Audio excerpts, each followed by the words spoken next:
Hi everybody, here we are with part 2, Takeoff and Climb.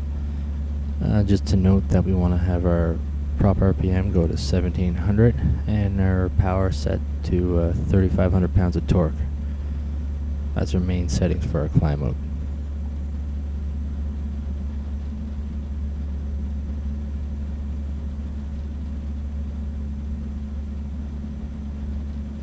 I have to apologize for my sloppy takeoff. I don't have access to my rudder pedals. They're tucked away, so I had to reach down with my hand and try to control my rudder while I was doing this takeoff, so my apologies.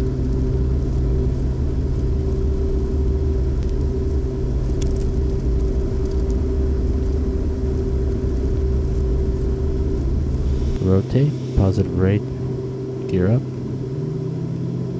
Landing lights off,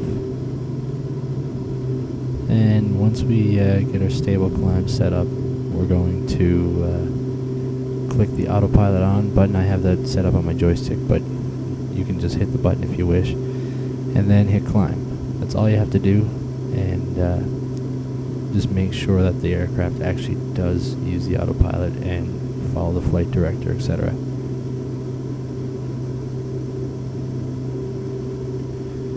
Okay, so I can confirm the autopilot is working. Our aircraft is following the flight director as it should.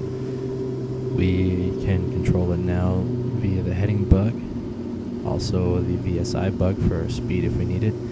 And our altitude is set to 10,000 feet, so it's going to climb to that altitude unless we program it otherwise.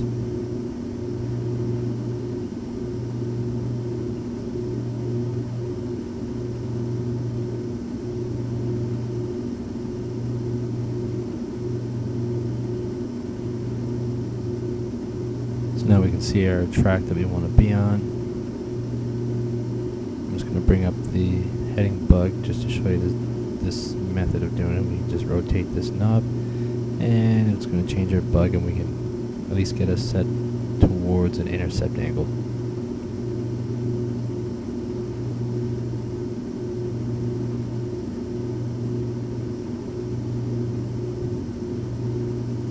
And now the aircraft is turning like it should.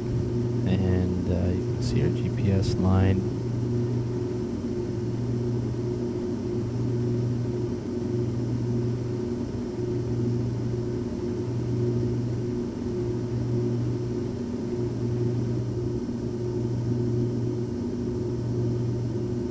So now I'm going to bring up the FMS. This is one of the more important parts. We're going to select what leg we want, basically. We hit direct to the DTO button.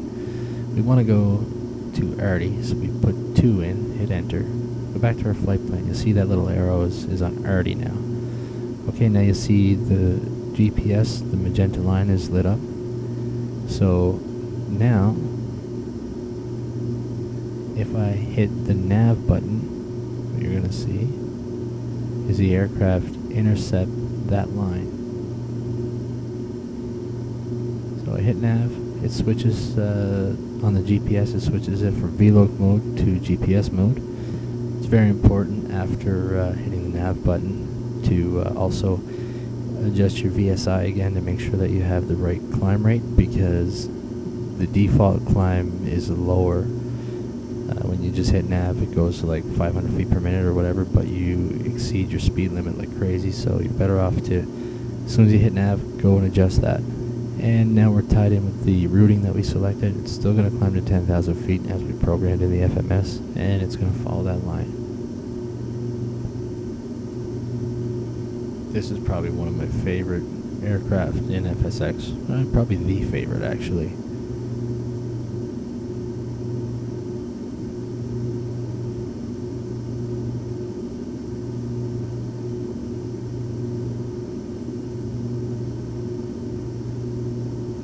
And now we're coming up out of the soup, and looks like it's going to be a nice day up here.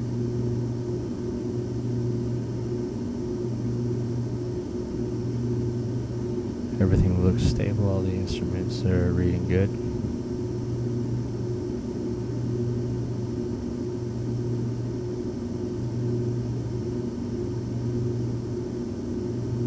I would love to fly one of these in real life.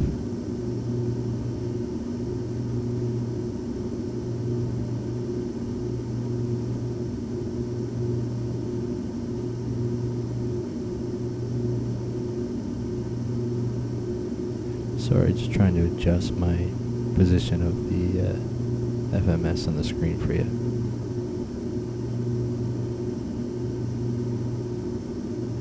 Oops. Crap. There we go. When you're in the en route phase or your climb mode or whatever, when you hit DTO, it activates that leg. It doesn't go direct to the waypoint, it goes direct to that leg.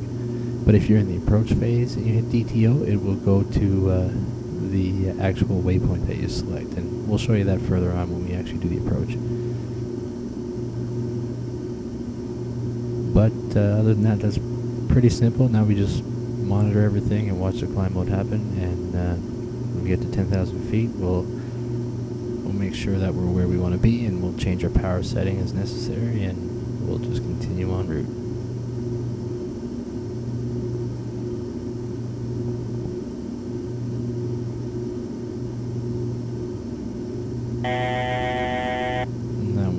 Tells us that we got 1,000 feet to go before we're at our altitude, so I'm just going to extinguish that light, and I'm just going to get prepared to reduce my power once we level off, and change my prop RPM from 1550 to 1400. So I'm going to use power probably more around 30 pounds of torque, and sorry, 3,000 pounds of torque, and a prop RPM of, and we'll keep 1400 right up until we're beacon inbound on the ILS.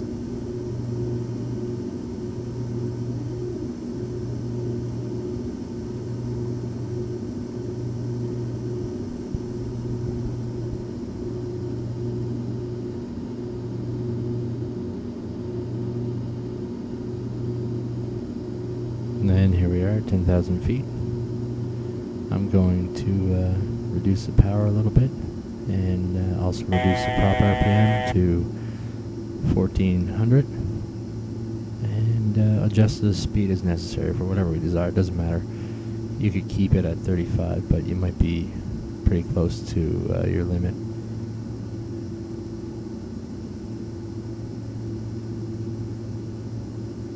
I usually go with around 30, and, or sorry, correction, 3,000 pounds of torque. And as you can see on our map here, that's the route that we're going to follow. We're right where we should be. We're at our altitude. Everything looks good.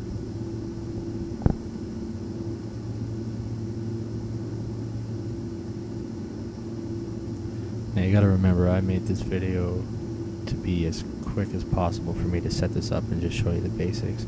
In the real world, you'd be adjusting all your radio frequencies and talking to ATC, and there's a lot more going on. So this is just, like I say, a very basic tutorial of how to make it automated. So that pretty much sums it up for part 2.